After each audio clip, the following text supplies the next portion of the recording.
Welcome to the Cookbook, where we invite guests on to share the ingredients of what has helped make them the successes that they are.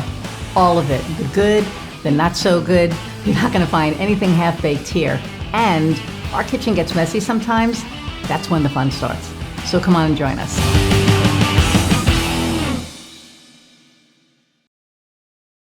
Okay, so hey, there are times when we all could use a little extra help and support in our lives. Whether there's something you're struggling with or just seeking connection with other people who understand what it's like to be in your situation, Inovia Behavioral Health can help. Inovia is a subscription-based organization that provides unlimited access to a wide variety of educational, experiential, and therapeutic support groups that are led by live expert facilitators. Now, you can get 20% off your membership with the discount code Cookbook20 when you subscribe. Check it out today at inoviabh.com. Inovia, feel better. Hey everybody, and welcome to another episode of the Cookbook. I'm Iris Goldfeder, your host, and I'm super excited about our guest today, Cami Guildner. She just got a really cool, accolade that we're going to talk about in a minute, but first I'm going to read her bio and then bring her on. Cami Guildner believes women's voices matter. She is a connector, a storyteller, a business coach for high-vibe women entrepreneurs, helping them raise up their voice, vision, and visibility for impact and business growth. Cami helps her clients build businesses they love with more time prosperity and wealth prosperity. That's super important. I don't think a lot of people realize that. She weaves soulful inspiration into mindful business strategies, and the Soul Plus strategy, and that's trademarked, approach to business helps her clients succeed in business and worldly impact. Her clients scale and grow their businesses with a more feminine, abundant approach. Cami's journey from corporate business exec to leader of women entrepreneurs was sparked by the breath of a horse over a decade ago, and that I definitely want to talk about. This magical epiphany moment led Cami to discover her purpose of leading high-vibe entrepreneurs to give voice to their most important messages and grow wildly successful businesses. Cami's community of entrepreneurs is creating a new paradigm of entrepreneurship, helping each other raise up in a ripple effect of impact. Her clients have gone on to reach extraordinary heights as consultants, coaches, and leaders, achieving exponential revenue growth, landing on big stages, starting software companies, launching new professional organizations, transforming corporate cultures, and transforming lives. Whew! They are influential and they are change makers.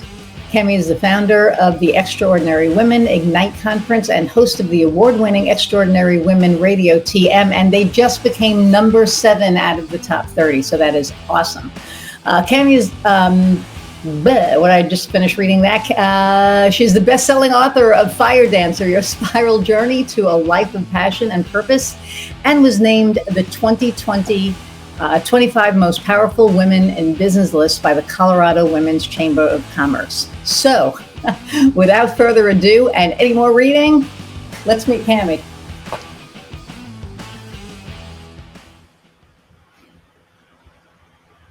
Okay, there you are. That was there was a bit of a delay there. Yeah. Hi, Iris. Thank you for that. And I'm thrilled to be here with you. Yes, I'm thrilled to be here with you. And that was a lot to read. You've done so much. But before anything, I want to hear the horse story because I love horses. So. A fellow horse lover. I love it. Well, I've always been a horse person. And I mean, from the time that I was a young girl, I was a horse person. And so when I left the corporate world 15 years ago, I left the corporate world and I was trying to figure out what did I want to do? What I want to be with my life? And I was on a call with a business or with a coach, and she said, and I was in tears and I was like, I don't know what I'm meant to be doing in my life. I don't know, where I'm supposed to be going. And the coach said to me, why don't you go out and just breathe in your horse's breath today? Why don't you spend some time just breathing in your horse's breath? And I was like, okay, well, I'm a horse person. I've always been there. So I headed out to the barn. It was a snowy Colorado day, 18 inches of snow. I trudged through the snow. I got to the barn, and lo and behold, there was my paint mare standing at the gate looking at me like, it's me. And as I looked at her, we started breathing back and forth, and I put my head down to hers, and we just were, just breathing. It was frosty. She had frost on her whiskers. And as we were in that moment, I kind of turned my back towards her, and I leaned up against her, and it was like all the pieces of the puzzle kind of came into order so that I could see that I was not supposed to go back to the corporate world, that I was supposed to, that I was going to do something different, and that I was going to become an entrepreneur. And I never looked back. And it was just that moment that was my epiphany moment that really led me to that space. Wow. That is some story. And horses are, and I don't think, well, people who love horses and are into horses get it, but people who don't, they're a very spiritual animal. Oh, very much so. And when you're connected, you're connected. And there's just something that is about them. So I'm not even surprised that's what gave you the message. Yeah. That's extraordinary. Yeah. No, it was really beautiful. And it was, actually horses that led me into coaching. I mean, I became an equine guided coach before I became any other kind of coach. So that was the pathway that I initially took, was becoming a certified equine guided coach. And it just opened up the door for me. So it's really beautiful. Yeah, that sounds pretty amazing. Wow. And congratulations. I just saw this now that that Extraordinary Women Radio just got named number 7 in the top 30 best podcasts for women entrepreneurs by FeedSpot blog reader. So congratulations. Yeah. That's amazing. It was totally amazing. When I grow up. Well, I got it in the mail, or I got an email on last Friday, just out of the blue. And I was like, well, that's a good way to end the week. Absolutely. So let's talk about that for a minute. So what is Extraordinary Women Radio? Well, it's all about women changing up the paradigm and how they're being an entrepreneur. I think that it's this space of, we've always been in this space of following kind of more masculine ways in business. Mm-hmm. And I believe that as women, we have a superpower to be able to line into that wisdom that we have as women. I believe that women's wisdom is the medicine our earth needs right now, like the softer way of leading, a wiser way of leading, a more compassionate and collaborative way of leading. Yeah. And to me, that's the beauty of doing entrepreneurship in a different way, that opens up the door to doing business in a different way. You say that, and it's so it's so true. We are in desperate need of female leadership right now, because men have been doing it for over 200 plus years, and it ain't getting any better. So, and the same thing in corporate. I mean, I find, it's interesting, not just corporate, but I guess just in general. I think in corporate, women, in my experience, and that was a while ago, they had to almost be harder than the men to. Oh yeah, totally. Respected, right? So they were like really hard asses, and you were like, and then you got labeled all of the names associated with that. So 100%. Yeah. 100%. And now, as women entrepreneurs, we lead from a place of empathy,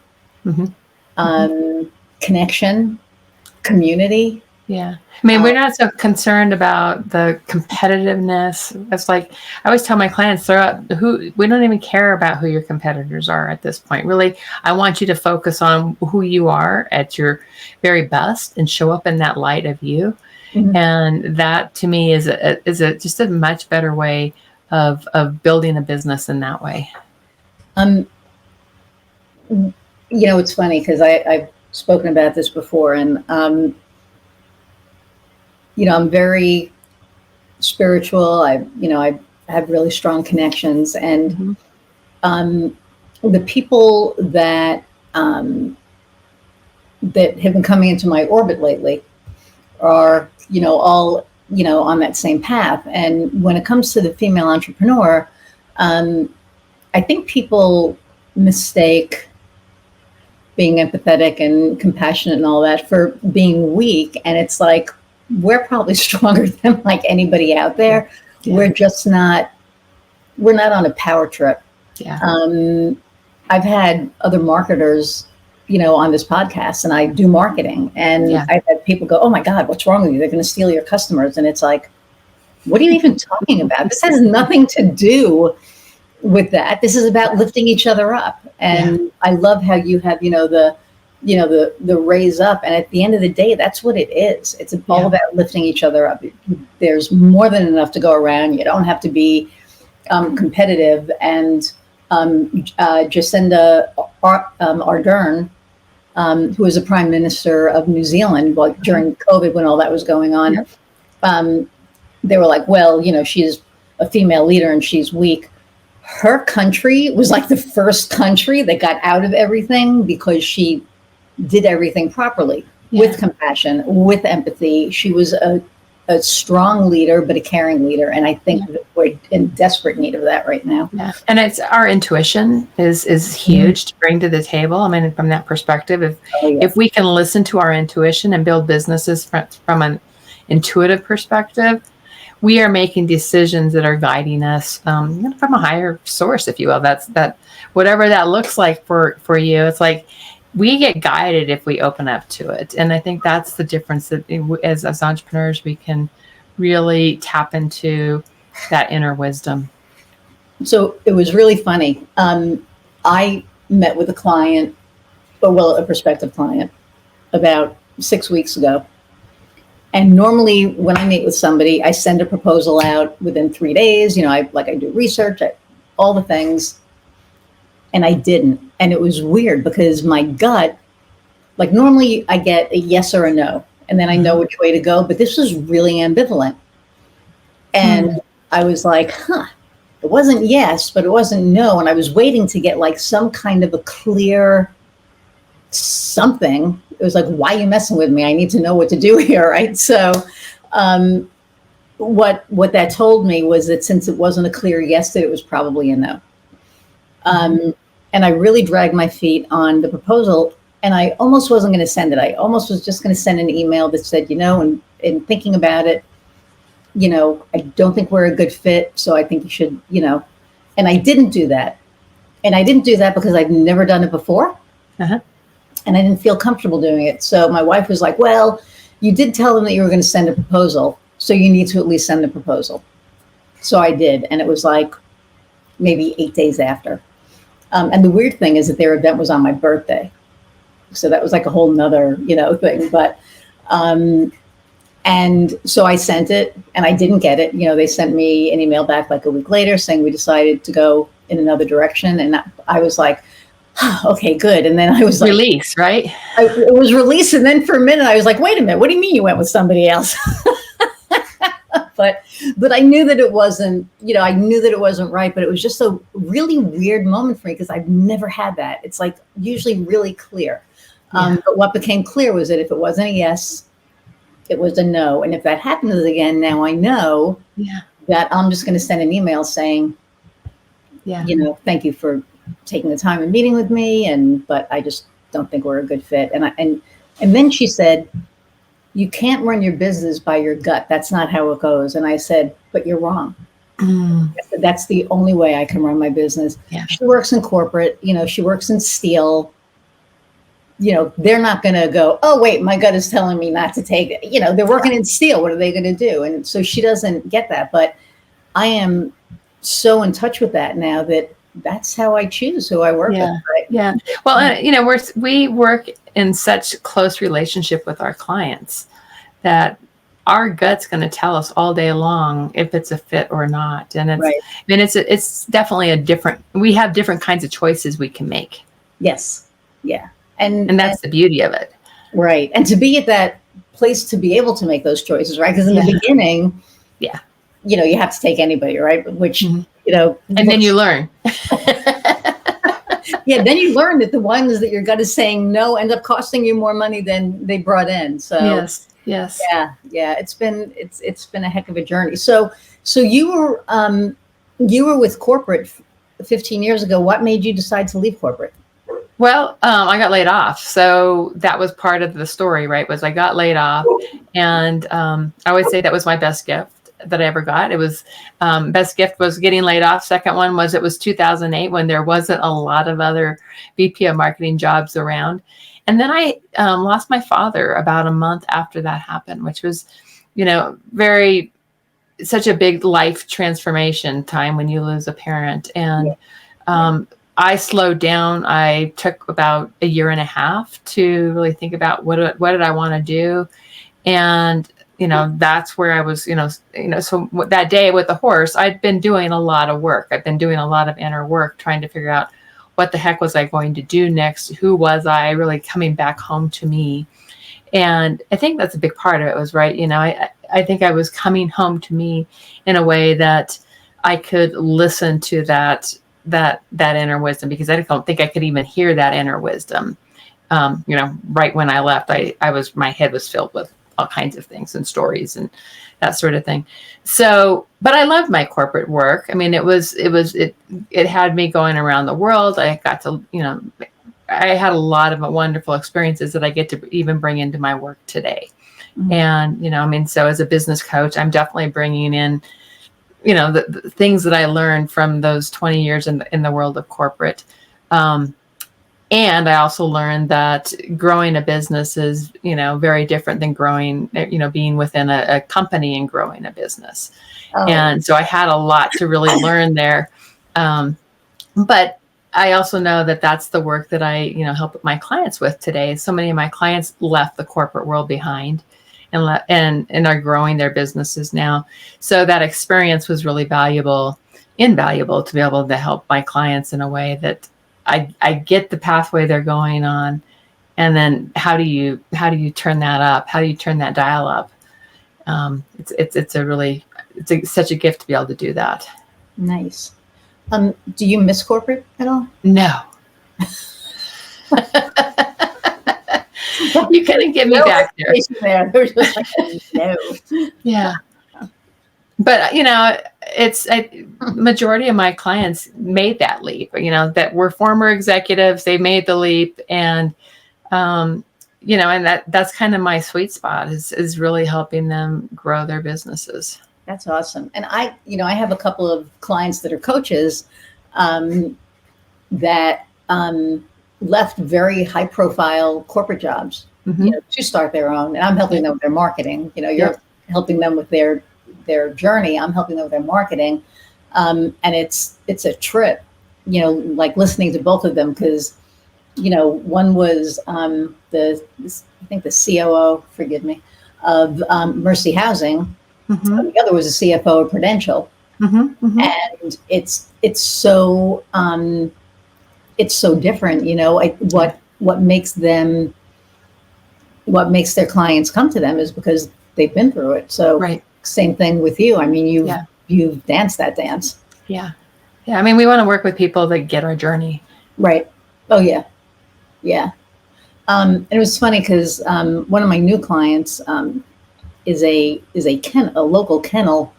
And when I walked in, it was just one of those things where I just felt this instant connection to the place, not even the people before we spoke. Like I just had this connection to the place. And then I met, the owners, and we sat and we spoke, and the more we spoke, they said, this is a really, great place. And I said, this is a great community.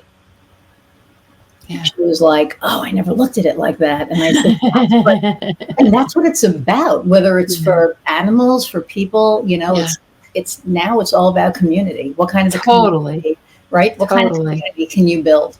And I'm finding that so many people they're starting to get it. Yeah. And I think this is our superpower, right? As women, we are gatherers. We love to gather. We love to come together in circle. And when we come together in circle as women, and I have my own community, it's called Extraordinary Women Connect. I've had that for, I think this is going on my 10th year right now of having Extraordinary Women Connect. And that beauty of being able to bring women together, that they're uplifting each other, they're supporting one another in those difficult days. Because, as entrepreneurs, as we know, there are days that are not easy, and it's a different kind of pathway than it is back in the executive world. But when we start leaning into each other and being there for one another, that's the strength that we bring. Right. Now, you're in the Dames, so Yep. I'm not used to being vulnerable like Mm-hmm. that, like to people that I know, yes, but to people that I kind of sort of know, no. And this is how we met. I put that post in. Yep. And I remember when I was typing it, I'm going to get teary, but when I was typing it, I was really vulnerable, and I kept going, man, should I hit send? Yeah. Should I, because once it's out there, it's out there. I can't take it back. Do I really want this out there? But it felt so heavy that I had to get it out. So I did. And you helped me actually figure out what the hell was going on. So thank you. Yeah. But the amount of support that I got from that it was almost overwhelming. Like I don't know what I expected, but I didn't expect that. Yeah.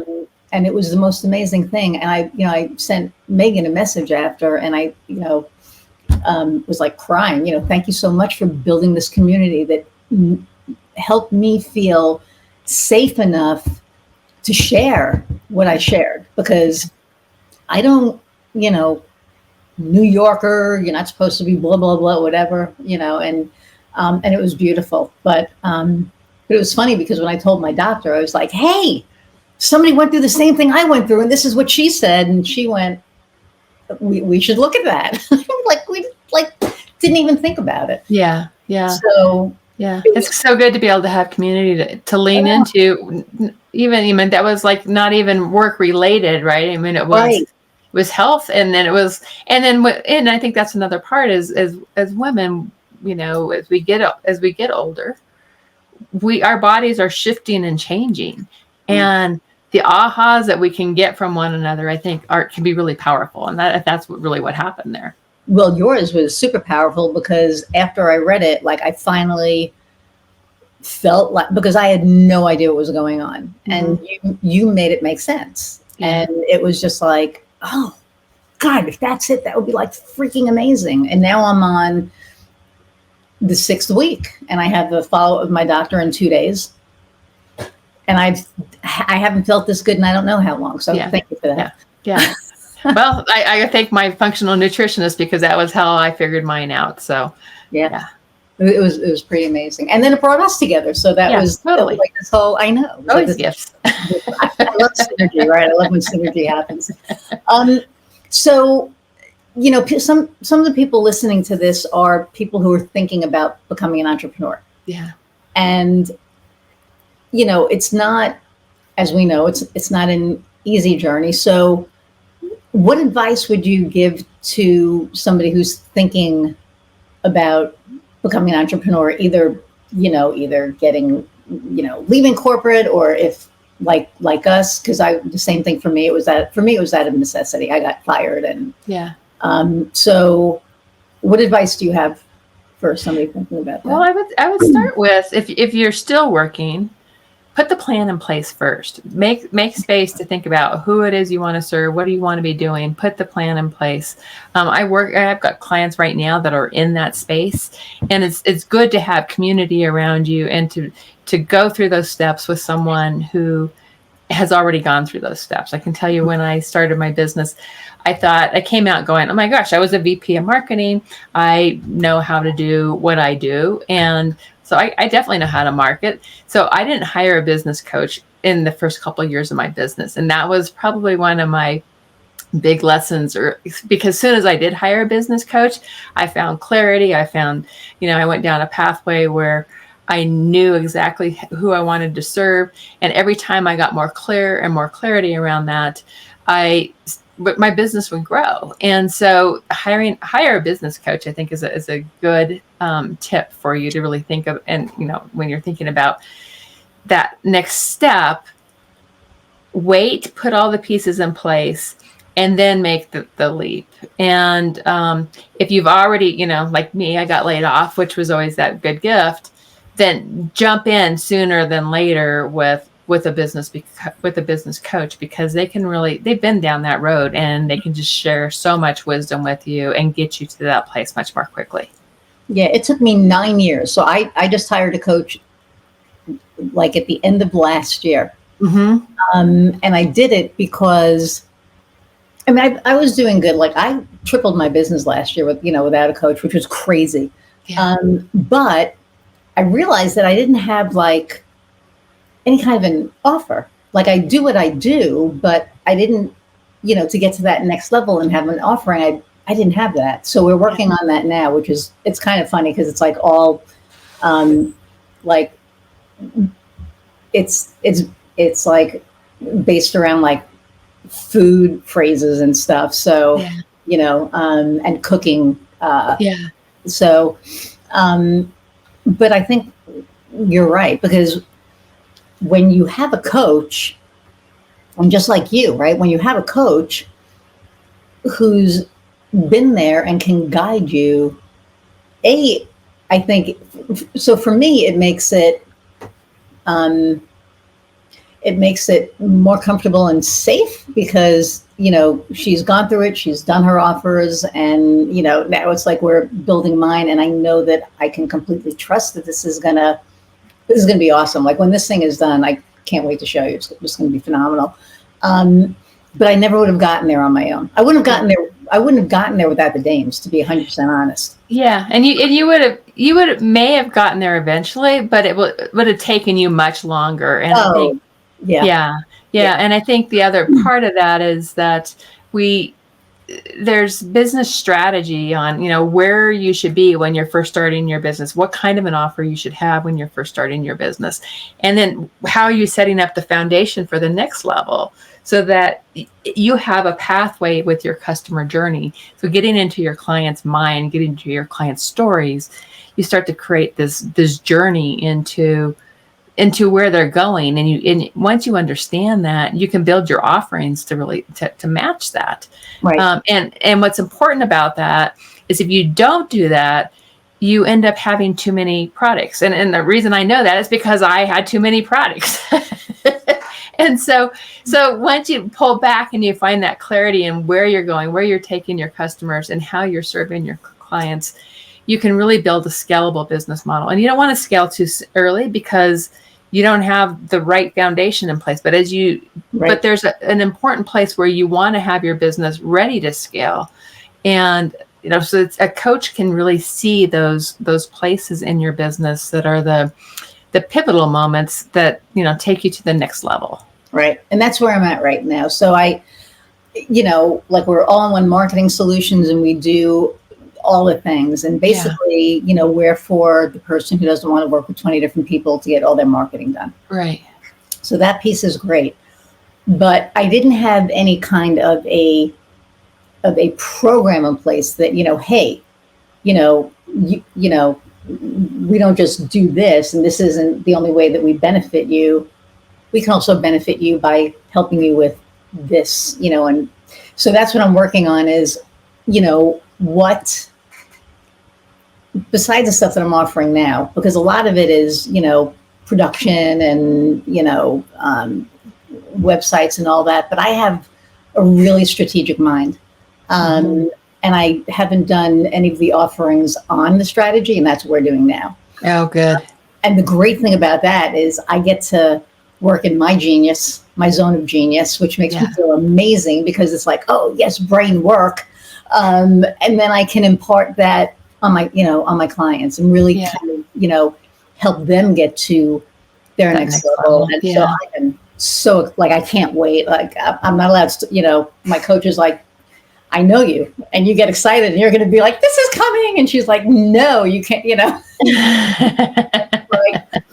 So like at night, I'll talk to my dogs and I'm like, and so this is what's coming, and I'll say it to Heather, but I'm very excited. I think it's going to be. Well, that's excellent. Yeah. So, and I totally appreciate as a former VP of marketing, I totally appreciate all, that kind of a thinking around marketing strategy and marketing is a holistic, I always called it integrated marketing, right? Mhm. It's not just a single line. So I totally appreciate what you're doing.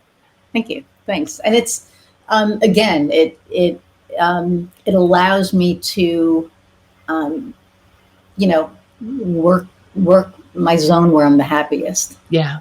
So not only am I helping my clients grow and expand, and also kind of expand their awareness, it's making me happy, right? I'm working out of my joy, and Yeah.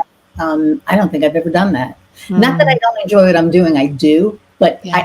I've never been giddy about it. I am so giddy about this that it's like, it's awesome. That's So awesome. yeah, yeah. So there are also, well, I want to talk more about your, okay, so we have the Extraordinary Women Radio.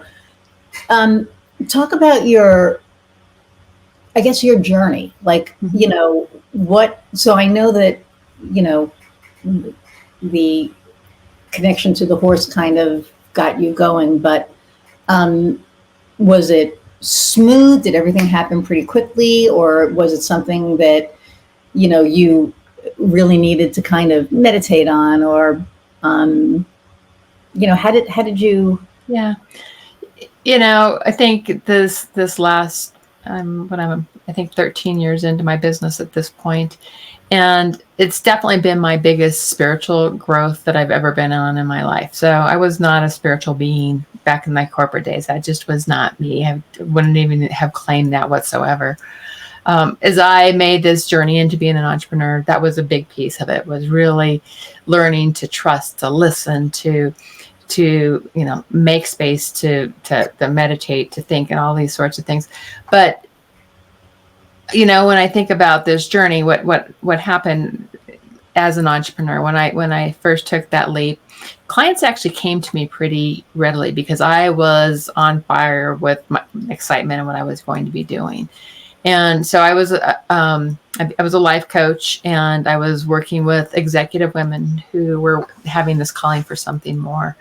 And as I waited, as I was working with women in that space, so many of them started taking the leap into starting their own business. And so I was like, well, I've got 20 years of business experience prior to this, and I've been going down my journey. My business has been growing quite nicely. And so, I was like, okay, I'm going to make this switch. At the same time, I was working, as I was making the switch, as I was starting to think this through, I was working with kind of the gurus, right? Where you start following all of the formulas. And it's like, oh, this is what you should do. This is how you should build your business. And what happened in my business at that point was where I really had a nice upward level, growth from the beginning of my business. It started to level out, and then it actually dropped. And I was like, okay, what's off here? What's different? And I was creating marketing, and you'll appreciate this, that was very formulaic. It was driven by the formula. So it sounded like everybody else's. Right. And so I went back through a whole year of just like, okay, what does my business want to be? And I kept getting this, it wants to be a spirit business. And I'm like, what? That's just crazy. That's totally crazy. And so I had so much resistance to that. But the more I dug into it, I was playing with the eclipses. I was playing with all kinds of, crazy stuff. And the more I just kept getting the same message. And so I was like, okay, I'm just going to listen to this, and I'm going to go with this. So I revamped all of my marketing to really come from within versus following the formulas. I threw out all the formulas. I'm like, okay, my marketing needs to come from within, because that's how I started my business and how it really grew. And I came back to that. And from that, listening, what does my brand want to be? It really got into, okay, I'm helping people with their businesses, but with a soul and a strategy mixture. And that's where it really evolved for me. That's awesome. And yeah, it's interesting because when we do marketing as solopreneurs, right? Mm-hmm. We wear the product. Yeah. And I'm going through a rebranding, and I think I'm launching Wednesday. I had my logo redone, and but my website is just about done. Like I think we have like one more page, and then I'll be able to like launch it. But Yeah. it's all me. Yeah. And it took me. It wasn't like that. It was like very corporate before. My logo was very different. It was very, what's the word? Come on, brain. Sterile. Mm-hmm.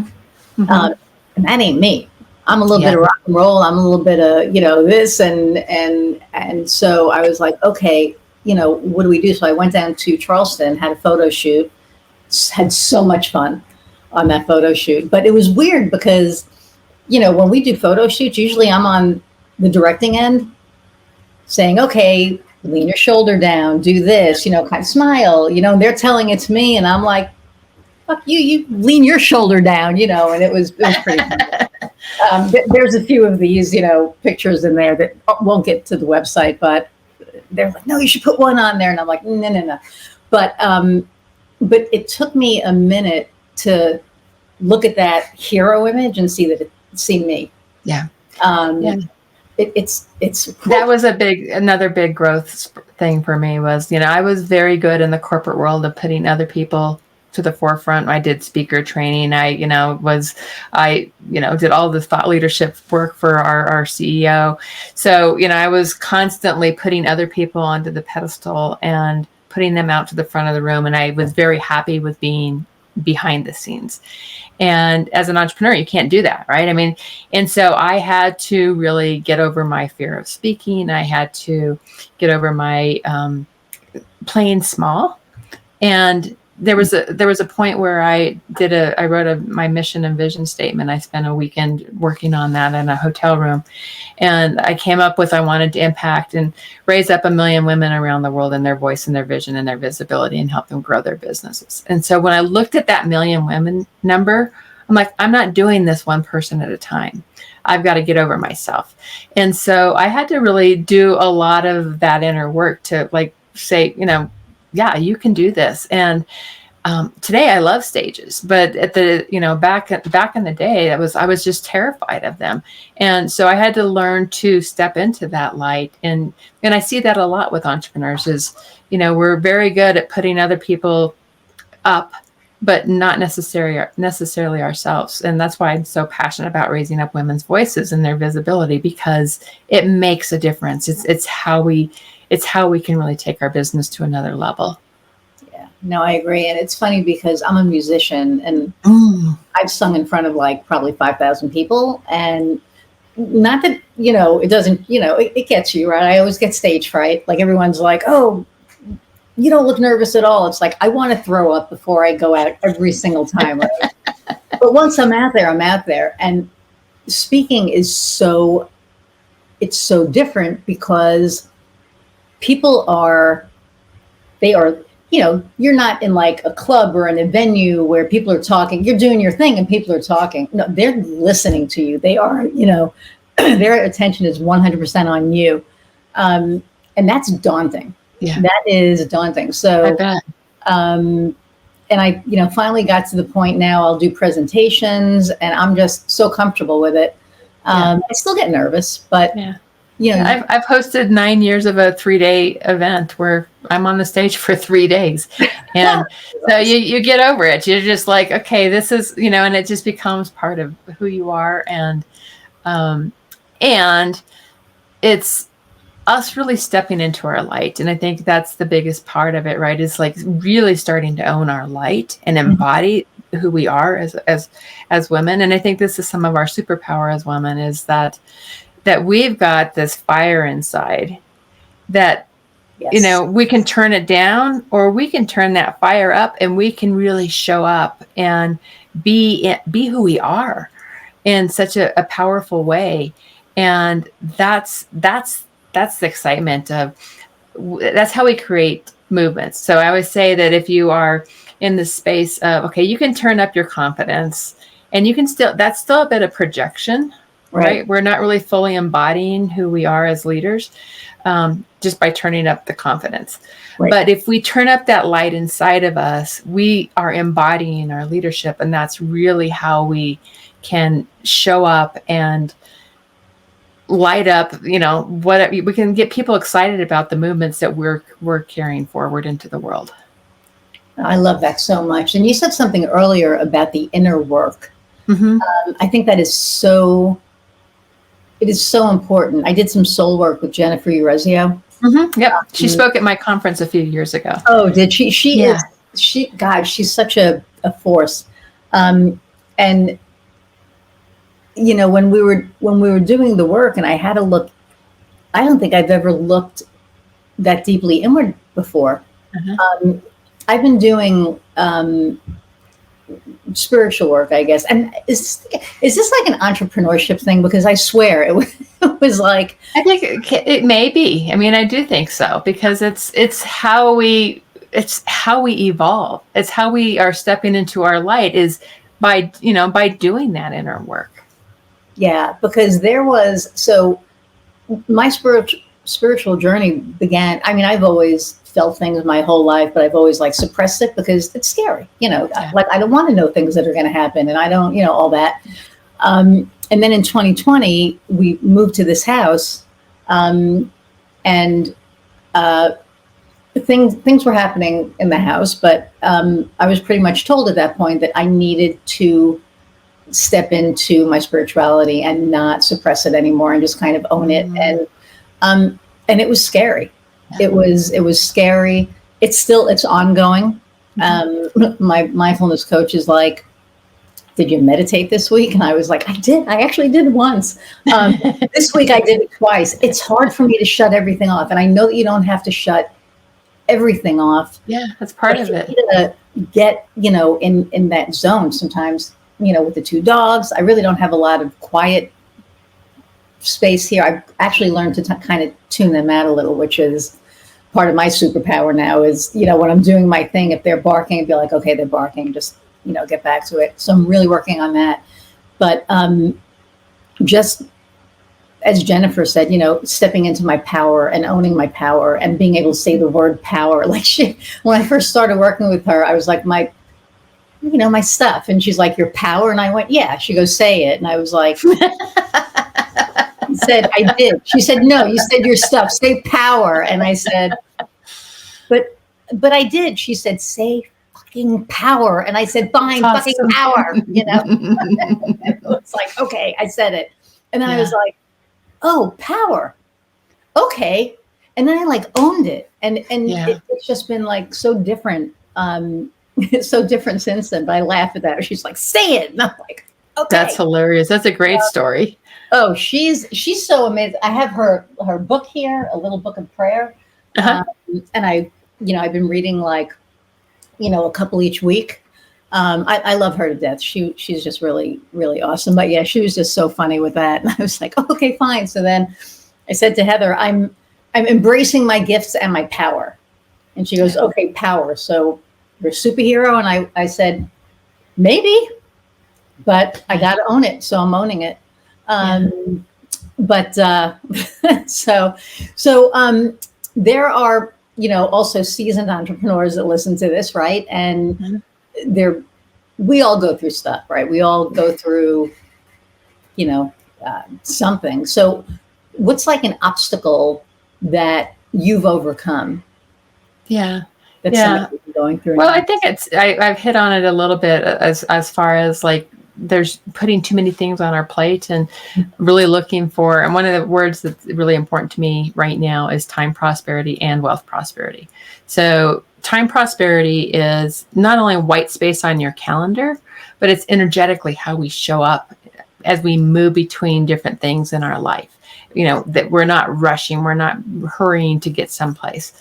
And then wealth prosperity is really building that business that is set up for scale. So that means having the right processes in place, the right people in place, that sort of thing. And so I started my platinum level mastermind, which is for 6-figure plus entrepreneurs, 2 years ago. And these are the principles of that mastermind, is to really build a business with time prosperity and wealth prosperity.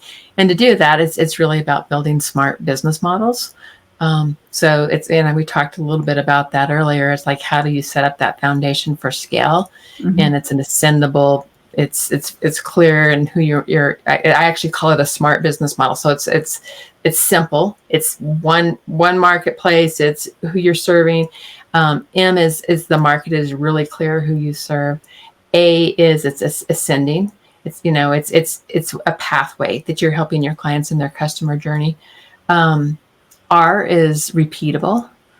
And so that's something that you're doing over. It's like I do my Extraordinary Women Ignite conference every year. It's a repeatable event that brings business into my business. It's, what are the repeatable things that you do in your business that bring people into your business?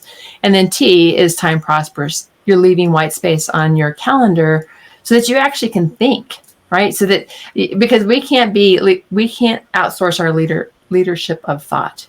Right. We have to really own our leadership of thought, what we stand for, what our top, thought leadership messages are, where is our business going, all of these sorts of things. We have to have space to do that. And if we fill up our calendar too full, where it's just blocked out, we've all seen those kind of calendars. That was the biggest mistake that I did, was I was blocking off my calendar so full that I had no place to be able to really think through the future of my business.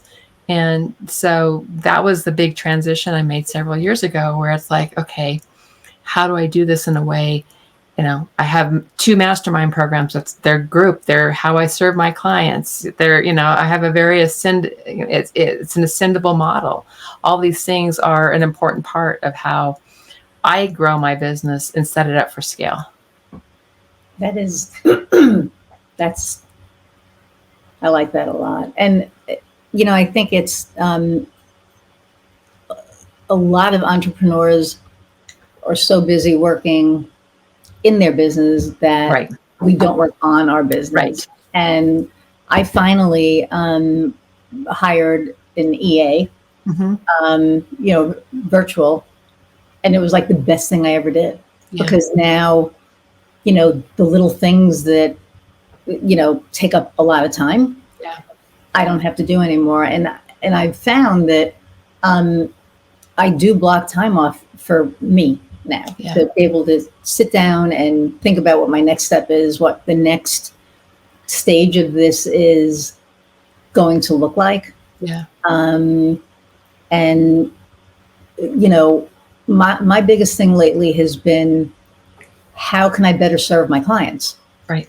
Because, there's not all the things that they need, probably you even need to do. Somebody else can do some of those things, and you can take the high level strategy pieces. Yes. And that's what I've been working on. And I'm to the point where I'm getting comfortable to let that piece go. I'm like, I say so I'm not that comfortable yet, right? It's like to let that go.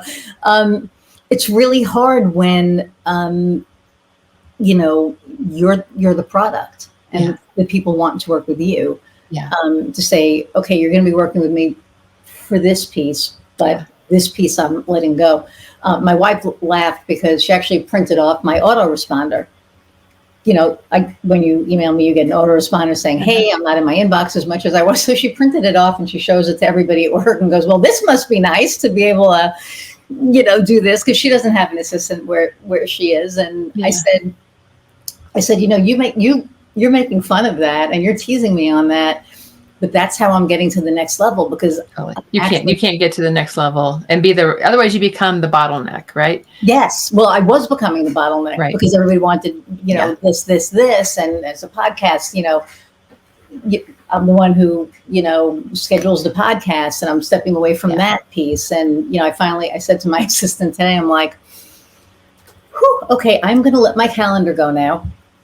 Yeah. She was like, are you sure? I'm like, no, but we're going to do this, and it was really like hard. I was like, okay. And so now it says, if this is calendar related, please reach out to my executive assistant, Ace, because I'm trying to really get, to that to that point that I'm preaching to everybody else about that they need to do. I need to do it myself. Yeah. And that was one other thing that just came up as people get into that next level of their business that I really started to catch myself doing was I was trying to outsource the wrong things. And this is where you can't outsource your leadership of thought. Right. It really came from, because I was like, oh, I'm just going to have this person do all these high level messages. I'll have them come to my mastermind meetings and they'll capture what my teachings are. And then they'll, post those onto social media. And what I really discovered was that leadership of thought. So the things that I want to stand for in my business has to come from me. Mm-hmm. And so I spend a lot of time, like if I do a solo podcast episode, it takes a lot of work to really think through what I want to stand for. What's really most important that I be delivering right now. That has to come from me. And then somebody can go through that and like parse out different pieces and repurpose all of that content. I'm big on repurposing content, but the big thinking has to come from yourself, and you can't outsource that. Right. Yeah. That's 100% correct. And that's why I'm doing that letting go right now. Mm-hmm. Yeah, exactly. Smart. And it's like I said, it's a bit of a challenge. I decided last night that I was going to do it, and I think I fell asleep about 3 a.m. Oh no. Going, okay, you got it. You need to not be up all night worrying about this stuff. Totally. Just let it go tomorrow. The things that we do, right? The mind games that we go in our head in the middle of the night. You're like, what? I mean, it's so funny, right? And there was a thing where you'd rather work 100 hours a week for yourself than 40 hours for somebody else. And obviously, I'm breaking. I'm not doing that.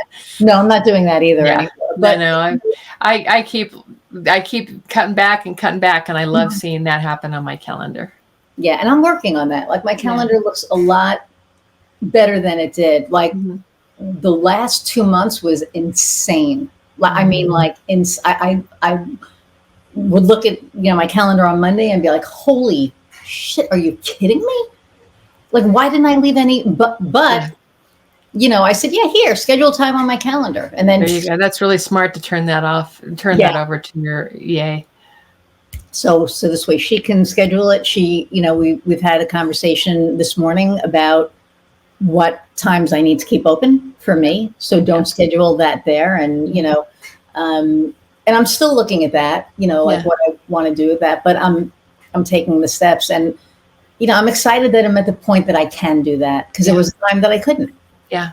Yeah. So, and here's the other piece to that is as you move between things on your calendar, having the space to be able to really breathe in between, to go outside and breathe the fresh air in springtime, that sort of thing. The more that we can make the transition into other meetings really just peaceful for ourselves, we gain a sense of peace. Yes. And I'm trying to gain puppy time, because they see me in the house. I have gates up because my 9-month-old is a teenager and she's insane. She won't come in my office and chew like a piece of paper. She wants to chew, the cable that everything is plugged into that could kill her, because, the first 2 years of their lives are keeping them alive. And I think it's important for me as well to have that, that puppy time and that connection with them. So that's what I've been trying to do in between meetings is, come home, especially now. It's been gorgeous. Like today I had a meeting that was supposed to go till 4 and it ended at 2:30. And I was like, yes, first thing I did, I came home and I didn't do anything on the computer. I played with the pups outside. Yeah. And it was that's a beautiful way to transition. Oh, just, getting that energy. So, there are a lot of coaches out there, and I know that they, each do different things. So what is your differentiator? The soul and strategy, right? It's, I bring those two together really beautifully. I think that's, I've got decades of experience from a strategy perspective. Mm-hmm. And I think the soul piece of it's really important. And I think my passion around women's businesses and really pulling women's wisdom out to the forefront of our work that guides us, that, it's our intuition, all of that coming forward and leading. I think that's what makes me different. And how do you bring the soul into it? We do all of our, I mean, even the branding is built from the inside. Branding, the marketing is built from the inside out.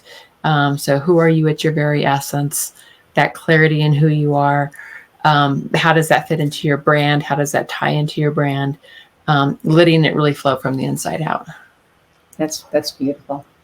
And that is different because a lot of people don't do that. And, you said it earlier. It's like, marketing used to be, and it still can be, very formulaic. It's like what was Foster's thing?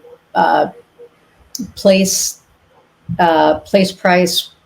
Oh yeah, the product and the 4P. Yeah, the 4Ps of marketing. Product. What was it? Product, place, price, and promotion. Yeah, right? Yeah. And there's like that formula, and it's not about that anymore. Yeah. No, I totally agree. It's more about relationships. It's about human to human connections, and how does this work? How do you help this person from a customer journey perspective? It's very different. You say the human experience, and it's so true. So I have a woman that I work with, and she does my website optimization. And it's not search engine optimization; it's actual website optimization for the human experience. So when somebody gets to your website, there is, and that's what my website is now. And we do that for all of our clients because it is all about the human experience. Like everybody always left that out before. And now it's like, that is the most important thing. Totally. Right? So how do you look at it from a website perspective? What's the it's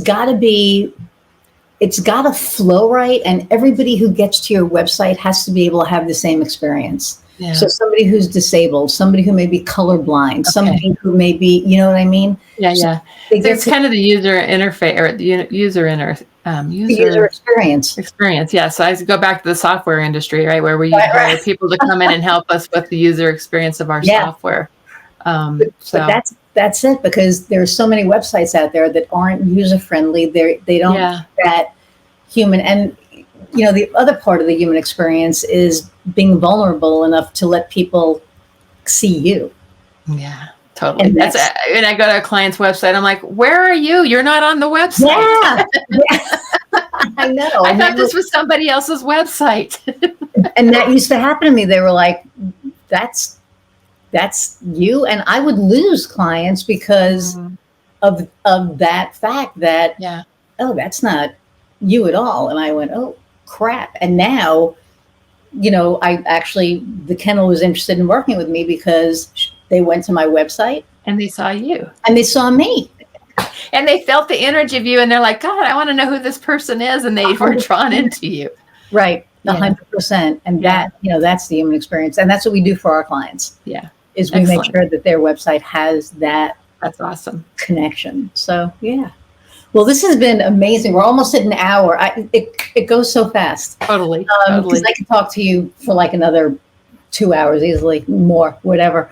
I'll be in Colorado. Well, I'm going to have you on my show, so. Well, yes, I know. But I'm coming to the Fun Prince. I'm actually on the planning committee, so I'm going to be in Colorado.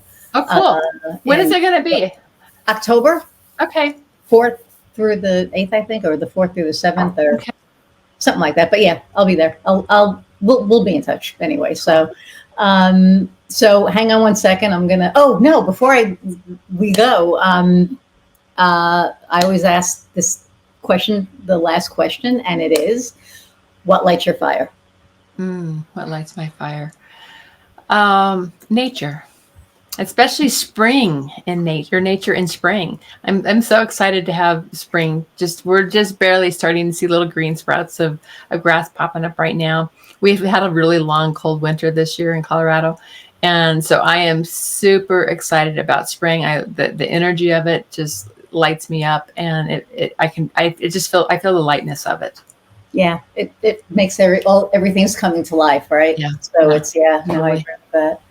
Well, thank you so much for taking the time.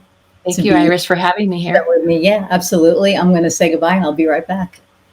So everybody, thank you so much for hanging in for an hour plus as usual. I hope that you enjoyed Cami as much as I did, and I hope that you gleaned some nuggets from our conversation.